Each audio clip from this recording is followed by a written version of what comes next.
장애인 문화복지신문 제272호 제3면입니다. 경기도 2023년까지 경기도형 발달장애인 평생교육지원센터 시범사업 추진. 경기도가 발달장애인 평생학습권 보장을 위한 경기도형 발달장애인 평생교육지원센터 시범사업을 올해부터 3년간 본격 시행한다. 경기도형 발달장애인 평생교육지원센터는 성인 발달장애인의 평생학습권 보장과 지역사회 적응, 자립을 돕기 위해 도가 설립을 계획 중인 교육지원기관이다. 도는 센터 설립과 지원체계 구축을 위해 오는 2023년까지 총 40억 원을 투입할 예정이며 올해 3월까지 시흥시, 의정부시, 구리시에 문을 열 계획이다. 경기도에는 지난해 말 기준 약 56만 명의 장애인이 거주하고 있으며 이 중 5만 4천여 명이 발달장애인이다. 이들은 사회 적응 기술 등 지속적인 평생 교육이 필요하지만 학교를 졸업한 이후에는 배움이나 사회활동 참여 기회가 단절된 채 집에서 보내는 시간이 대부분이다. 이로 인해 가족 부담이 증가하고 동반 자살 등의 사회 문제가 지속적으로 발생하고 있다. 경기도는 이번 사업을 통해 도 전체 발달장애인을 위한 평생교육 프로그램을 개발 보급하게 된다.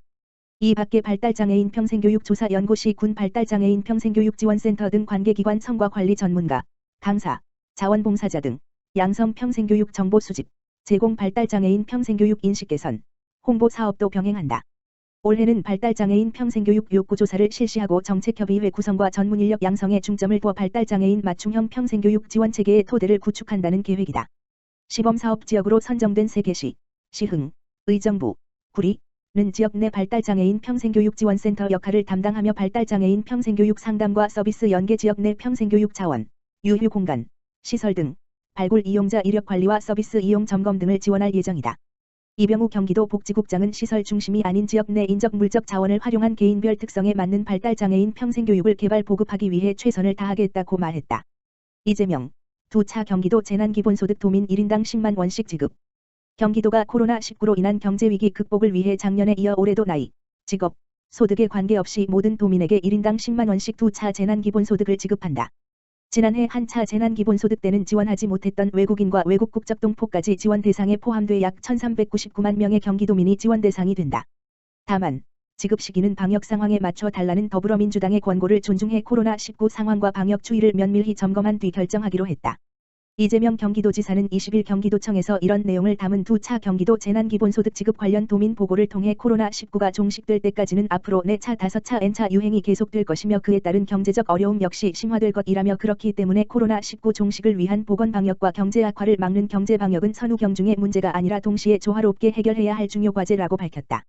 이재명 지사는 이어 경기도의회에서 경제회생의 절박함과 코로나19 확산에 대한 우려를 담아 경기도 재난기본소득 지급을 제안해 주셨다며 도민을 위한 진정성 있는 결단과 제안에 깊이 감사드리며 경기도는 경기도의회의 제안을 면밀히 검토해 지급을 결정했다고 말했다.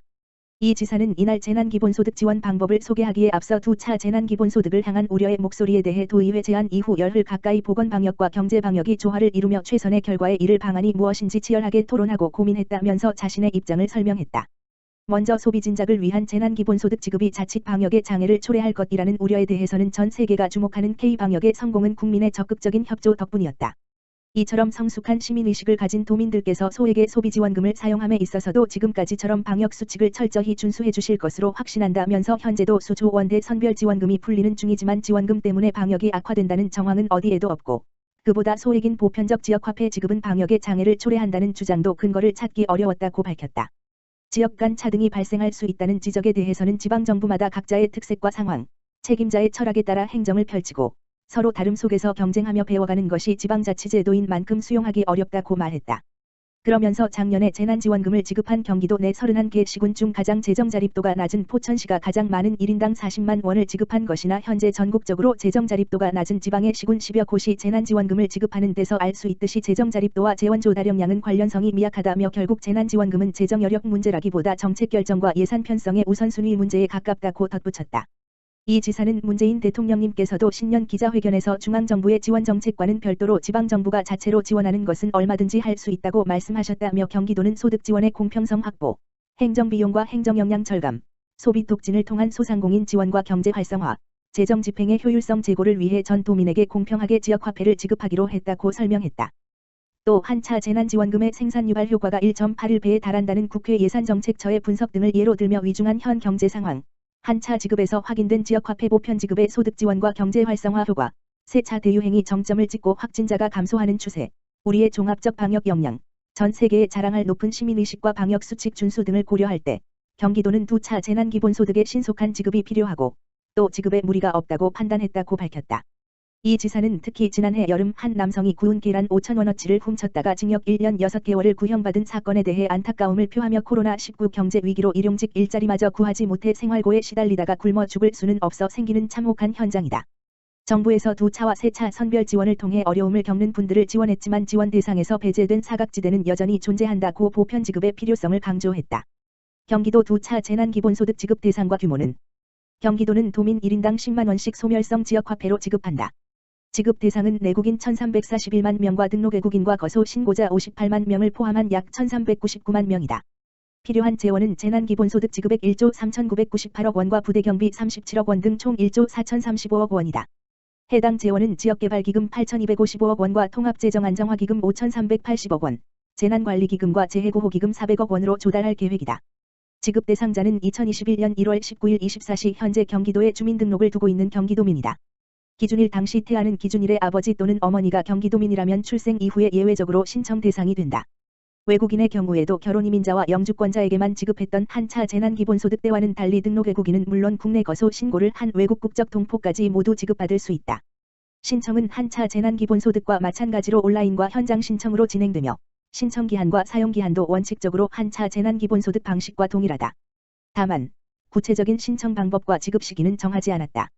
이 지사는 지방정부의 재난지원은 자율적으로 정하되 지급 시기는 방역 상황에 맞춰 달라는 더불어민주당 지도부의 권고를 존중해 코로나19 상황과 방역 진행 추이를 면밀히 점검한 후 결정할 방침이라며 도의회 의결 즉시 지급하는 것이 필요하고 큰 문제가 없다는 것이 경기도의 입장이지만 민주당 지도부의 권고와 우려도 충분히 이해되는 점이 있으므로 지급 시기를 보다 신중하게 결정하겠다며 도민들의 양해를 당부했다. 그러면서 지급 시기를 신중히 결정하되 결정되는 대로 즉시 도민 여러분께 알려드리고 최대한 신속하게 집행하겠다며 절박한 상황에 처하신 분들이 많으신 만큼 방역에 지장을 초래하지 않는 가급적 빠른 시일 안에 결정하겠다고 밝혔다. 또 코로나19 고용난 극복 취약계층 위한 공공일자리 사번지 300여 개 만든다. 경기도가 올해 31개 시군과 함께 코로나19 고용난 타개를 위한 지역공동체 일자리 사업과 지역방역 일자리 사업을 추진 4,300여 개의 공공일자리 창출에 나선다. 이를 위해 올 한 해 국비 110억 4,400만 원, 지방비 163억 1,400만 원 등 총 273억 5,800만 원의 사업비를 투입할 예정이다. 먼저 지역공동체 일자리 사업은 도내 취약계층의 공공일자리를 제공해 생계 및 고용 안정을 지원, 지역공동체 활성화와 지속 가능한 지역발전을 도모하는 데 목적을 뒀다. 크게 지역자원 활용형, 지역기업 연계형, 서민생활지원형, 지역공간 개선형 4개 유형로 추진, 31개 시군에서 마을 가꾸기, 취약계층 집수리 등 총 207개 사업을 마련해 1,852개의 공공일자리를 만든다는 계획이다. 사업 대상은 2인 가구 이상 소득이 기준 중위소득 65% 이하이면서 재산이 3억 원 미만인 도민 또는 기준 중위소득 120% 이하 1인 가구다. 65세 미만은 주 40시간 이내, 65세 이상은 주 25시간 이내 근무하게 된다. 지역방역 일자리 사업은 올해 신규 사업으로 코로나19 등 감염병 확산 방지를 위한 공공일자리를 운영해 지역 방역 역량을 강화하고 취약계층의 고용 및 생계를 지원하는 사업이다. 참여자들은 다중이용 공공시설 등에서 시설 물품 소독, 발열 체크 및 출입 관리, 거리두기 안내, 방역수칙 점검 등을 수행하게 되며 도 및 31개 시군에서 총 100여 사업을 추진해 2,534개의 공공일자리를 만들 예정이다. 사업 대상은 코로나19로 실직 폐업 등을 경험한 도내 취약계층이다. 주 15 물결표 쌓인 30시간 근무를 원칙으로 하되 업무 특성을 고려해 주 30 물결표 쌓인 40시간까지 근무할 수 있도록 했다. 지역공동체 일자리 사업 및 지역방역 일자리 사업 참여자 임금은 2021년도 최저임금 시급 8,720원, 기준 1일 8시간 기준 69,760원이 지급된다. 도는 코로나19 상황 장기화로 신속한 대책이 시급한 만큼 시군과 지속적인 협력체계를 구축해 1월 중 조기에 채용하여 사업장 배치 등의 절차가 완료될 수 있도록 독려할 계획이다. 현병천 일자리경제정책과장은 코로나19 경제방역 대책으로 추진되는 사업인 만큼 취약계층의 고용과 생계 지원에 적극 힘쓸 것이라며 매주 시군의 채용 계획 및 모집 일정 등을 중점 관리하고 조기 집행 추진 등의 노력을 기울일 계획이라고 밝혔다. 지역공동체 일자리 사업 및 지역방역 일자리 사업은 참여자 모집 일정은 시군별 상의하며 사업 문의는 관할 시군 일자리 관련 부서에 하면 된다.